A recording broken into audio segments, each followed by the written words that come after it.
got this section here. Some significant cracking. See here, got some blistered paint, some cracks there.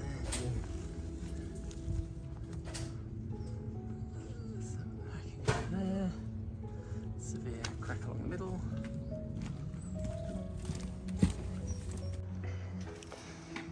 So, access isn't always easy.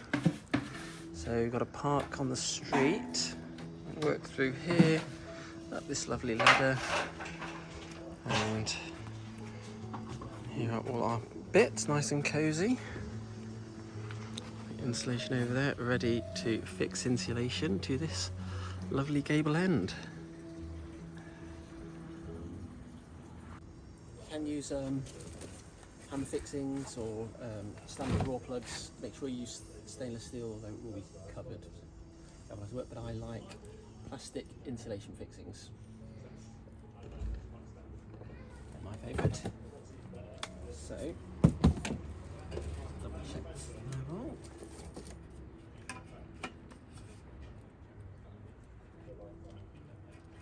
Right there.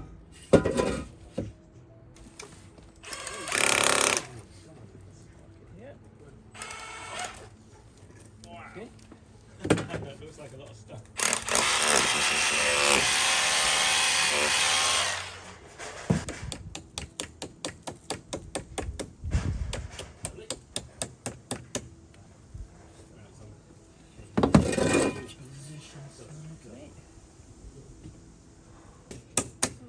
This is a lovely rock hard wall, so it is securing very nicely.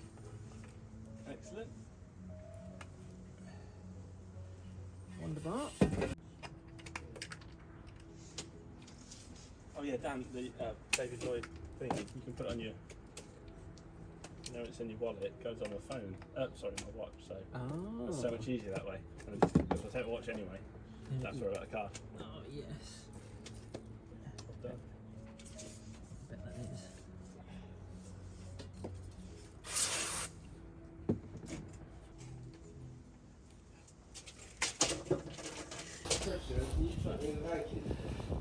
We are fixing insulation to this wall, 50mm insulation to increase its thermal value, as this is a cold wall. The first thing we do is attach starter tracks. So this is half of it. So we're running it just in line with the lead, you can see there, and then we're going to continue it all the way along there, like so. And then the insulation, although the insulation will be glued with adhesive over the wall and mechanically fixed as well, it will also sit on here, which gives you a very nice, neat finish underneath as well. So the starter track is fixed. You can see it just runs along the bottom for the insulation boards to sit on. And we are just starting, going to fix the boards.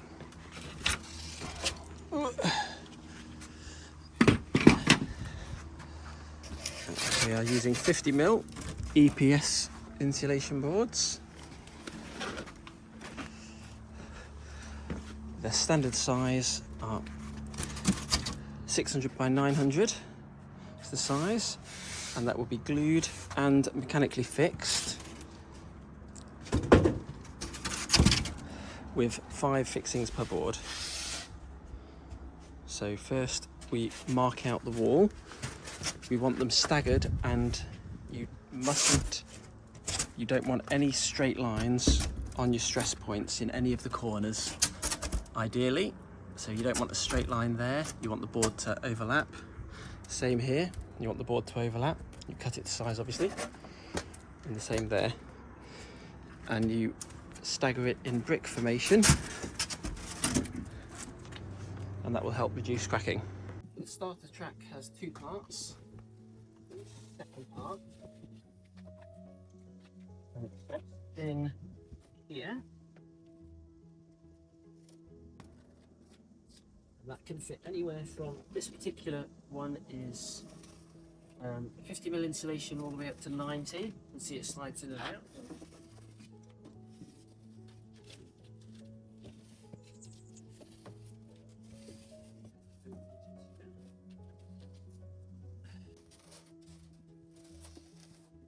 Nothing in there.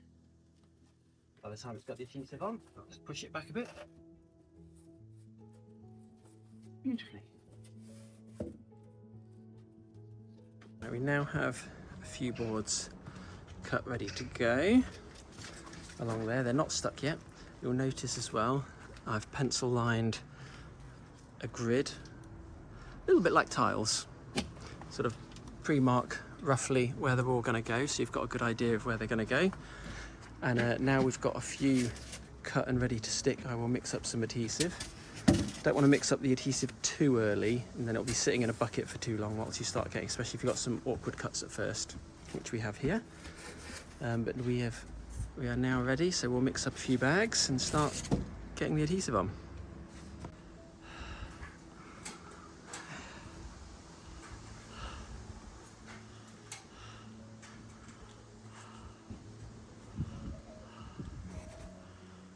You can see all the insulation fixings are now in. They are mechanically fixed in. They're like little mushrooms. They are wonderful things. So you basically drill 10mm diameter hole. That goes straight in there, and then you get a nice long pin. This is the right size, but then it's in the middle and hammer that in. 4 or 5 board. And then, one of my favourite little tools, sometimes the insulation, putting it on, the walls are off level, or it's sometimes a little bit easier to just overhang the board, and they just need a little trim back. But this stuff can be really messy when using a knife. You can use a hot knife, they're probably the best, my favourite. But if you don't have a hot knife, this is a special rasp for insulation, or sander, and literally just run it down there. Again, this is a bit messy, so I've got a vacuum cleaner just there that I will normally use with it, but it gets the wall useful, and it leaves a lovely edge on the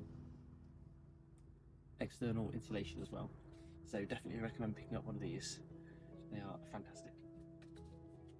Right, now we're going to fix the beads on all the windows, also the corners as well. The corner will have a Cinco bead.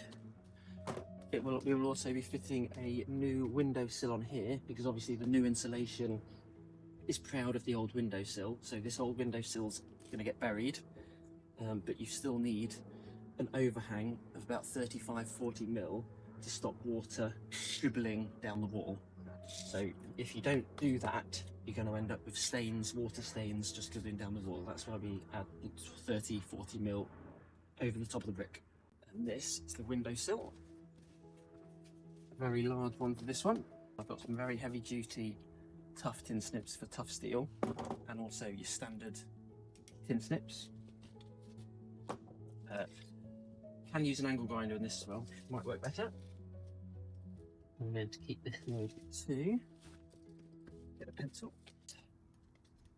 Another scorcher today. Right, now we're in the shade, but the sun's going to come over there. It's already peeping through.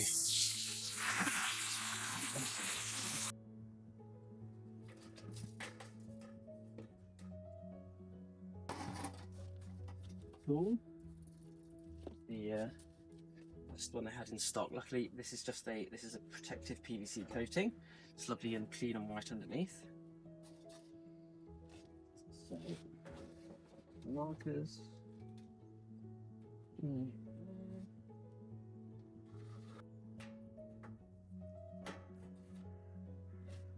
Quite tough to cut, so you can get through it with these, but it can cause twists and distortions in the metal. So I'm going to use an angle grinder with this instead. I can do the intricate stuff with this, say around here.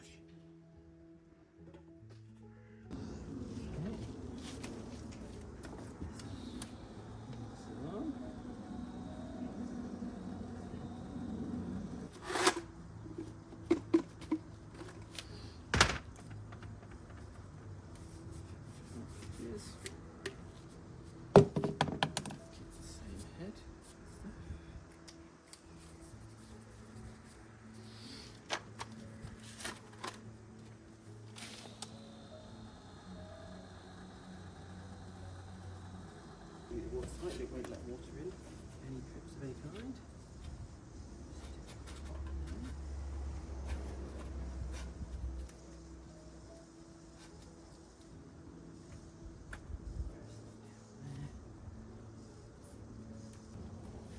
Oh, it's a risky game. I slice my finger.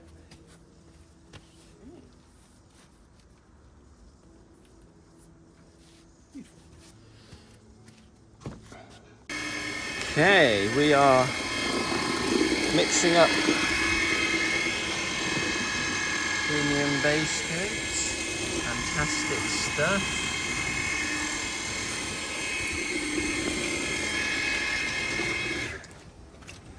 Have the rolls of mesh pre-cut ready to go.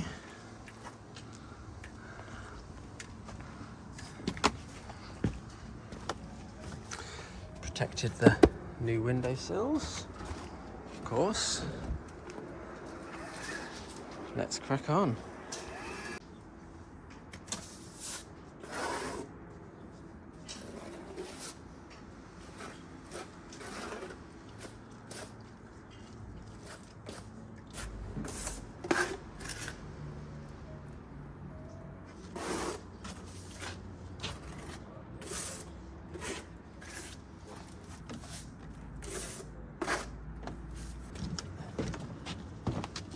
You notch it when you mesh, I suppose. Keeps it even.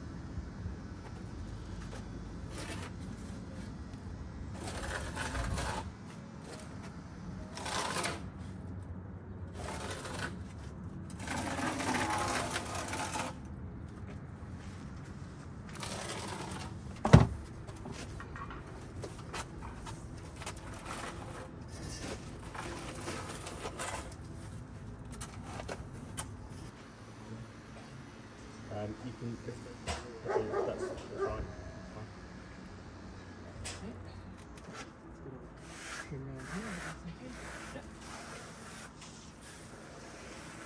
Tremendous heat in it.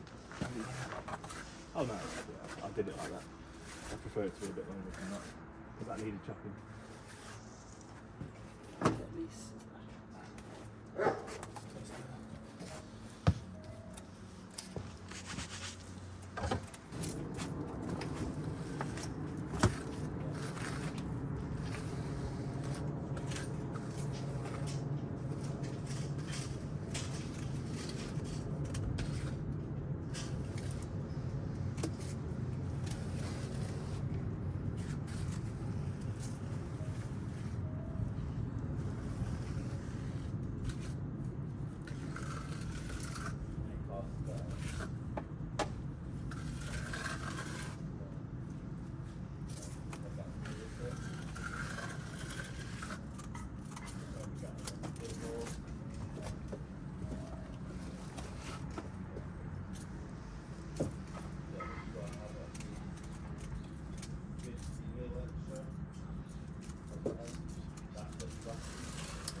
One of the finer heads, doesn't it? Oh, damn.